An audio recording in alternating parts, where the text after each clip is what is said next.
কালিমাই তাইবা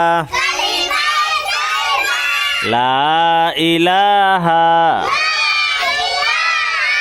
ইল্লাল্লাহু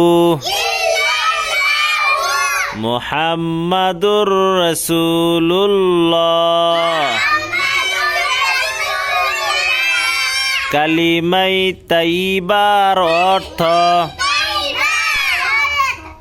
আল্লাহ তাআলা ব্যতীত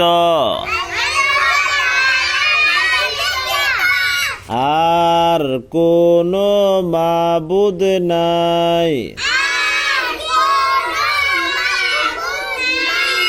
হযরত মুহাম্মদ মুস্তাফা সাল্লাল্লাহু আলাইহি ওয়াসাল্লাম আল্লাহ তাআলার প্রিয় বান্দা ও রাসূল।